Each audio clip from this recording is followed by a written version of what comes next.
नमस्कार दोस्तों, मेरा नाम है अंशुमन नायक और आप सभी का बहुत बहुत स्वागत है इंडियन डिफेंस न्यूज के डिफेंस टॉक सीरीज में,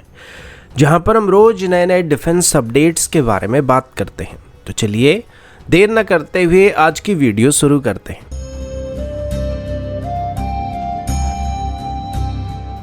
आज की पहली अपडेट इंडियन नेवी की तरफ से है और अभी हम इंडियन नेवी की फ्यूचर सबमरीन्स के बारे में बात करने वाले हैं। सबसे पहले काफ़ी दिनों से पेंडिंग पड़ा हुआ हमारा प्रोजेक्ट 75I के बारे में बात करते हैं। अभी इस टेंडर को लेके कुछ अच्छी खबर सामने आ रही है, जिसके मुताबिक अभी इंडियन नेवी की तरफ से प्रोजेक्ट 75I की टेक्निकल एवोल्यूशन को कंप्लीट कर दिया गया, जिसमें अभी तक इंडियन नेवी को ऑफर किए गए सबमरीन के सभी टेक्निकल पैरामीटर को चेक किया जा चुका है और अभी इसी को लेकर जो रिपोर्ट तैयार किया जाएगा उसकी बेसिस पर नेवी कुछ सबमरीन को शॉर्टलिस्ट करने वाली है, जिसके बाद शॉर्टलिस्ट किए गए सबमरीन की कंपनियों के यानी कि ओरिजिनल इक्विपमेंट मैन्युफैक्चरर के साथ फाइनेंशियल नेगोशिएशन को स्टार्ट किया जाएगा, जिसके बाद वो अपनी अपनी बिड को सबमिट करने वाले और अंत में सिलेक्टेड कंपनी को इंडियन नेवी को अपनी सबमरीन को सप्लाई करने का मौका दिया जाएगा। अभी इतना पता चला है कि इस टेंडर में अभी स्पेन की S80 क्लास की सबमरीन और जर्मनी की टाइप 214 क्लास के सबमरीन इस टेंडर में सबसे आगे चल रहे हैं। इसके बाद इंडियन नेवी की तरफ से प्रोजेक्ट 75I के बाद हमारी फ्यूचर कन्वेंशनल सबमरीन प्रोग्राम यानी कि प्रोजेक्ट 76 को भी स्टार्ट करने का फैसला किया गया है। इसमें जिन सबमरीन को एक्वायर किया जाने वाला है ये कंप्लीटली इंडिजिनस सबमरीन्स होने वाले हैं। इसके डिज़ाइन को भी हमारी नेवल डिज़ाइन ब्यूरो या वॉरशिप डिज़ाइन ब्यूरो की तरफ से करना स्टार्ट किया जाएगा और इसमें अभी 3000 टन क्लास की एक next generation diesel electric submarine को डेवलप करना स्टार्ट किया जाएगा। अब यहाँ पर एक चौंकाने वाली बात यह कि प्रोजेक्ट 76 क्लास की सबमरीन की डेवलपमेंट के दौरान इसमें मझगांव डॉक लिमिटेड को पार्टिसिपेट करने से मना किया जा रहा है, जबकि मझगांव डॉक लिमिटेड भारत का वो शिपयार्ड है जिसके पास मॉडर्न कन्वेंशनल सबमरीन को बनाने का सबसे ज़्यादा अनुभव मौजूद है। और जब तक हम प्रोजेक्ट 76 के डिज़ाइन को कंप्लीट करेंगे तब तक मझगांव डॉक लिमिटेड की तरफ से कम 8 से 9 के आसपास स्कॉर्पियन क्लास की सबमरीन को मैन्युफैक्चर किया जा चुका होगा, लेकिन फिर भी अभी डिज़ाइन फेज के दौरान मझगांव डॉक लिमिटेड को इससे बाहर रखने की बात की गई है। इसके बाद प्रोजेक्ट 76 की एक और खास बात यह है कि इसमें जो सबमरीन्स बनाए जाने वाले उन सभी की propulsion system pump jet propulsion system को बेस करके होने वाली है और इसमें कुल मिलाकर 12 सबमरीन्स बनाए जाने वाला है, जिनको 2 अलग अलग फेज में इंडियन नेवी में इंडक्ट किया जाएगा।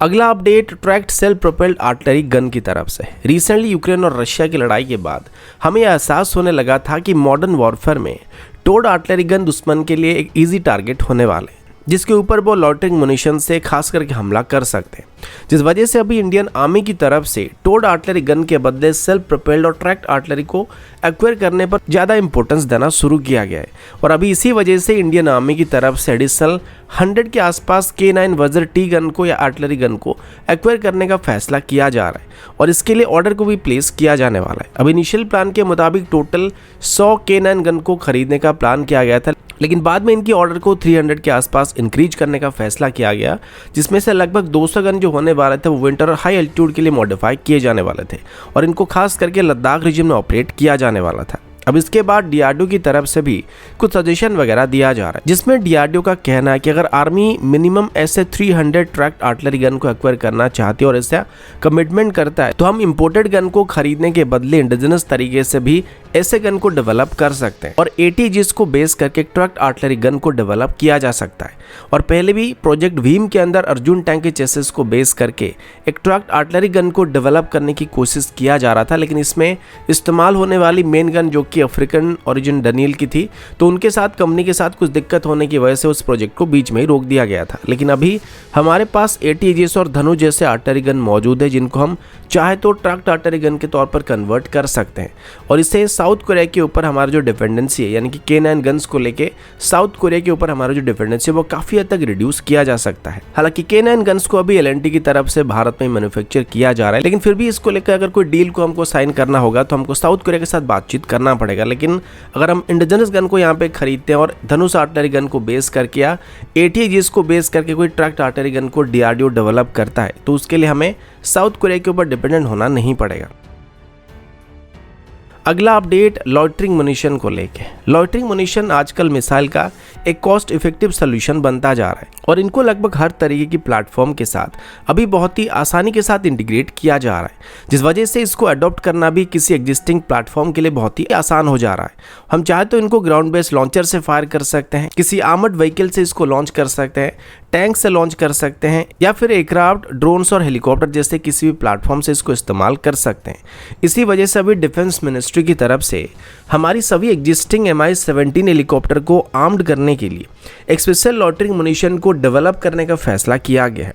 Mi-17 जो कि इंडियन एयरफोर्स की मीडियम लिफ्ट प्लेटफॉर्म का मेन हेलीकॉप्टर है और ये ट्रूप ट्रांसपोर्टेशन के अलावा बहुत ऑफेंसिव और डिफेंसिव ऑपरेशन को भी कर सकता है, यानी कि इसमें वेपन्स को फायर करने की कैपेबिलिटी मौजूद है, जिसमें हम एक्सटर्नल गन्स को, रॉकेट पॉड्स को और एंटी टैंक गाइडेड मिसाइल को भी इंटीग्रेट कर सकते हैं। तो वैसे ही अभी इसमें लॉटरिंग मुनिशन को भी इंटीग्रेट करने का फैसला किया जा रहा है, जो कि इनको एक लंबी स्टैंड अप स्ट्राइक करने की कैपेबिलिटी प्रोवाइड करने वाला है। इसको लेकर अभी डिफेंस मिनिस्ट्री की तरफ से एक आईडेक्स चैलेंज को दिया जा रहा है, जिसमें इंडियन स्टार्टअप कंपनी पार्टिसिपेट कर सकते हैं और इसमें एक हेलीकॉप्टर लॉन्च्ड ड्रोन और लॉटरिंग मुनिशन को डेवलप करने की बात की गई है, जो कि MUM-T यानी कि man unmanned teeming system capable होना चाहिए।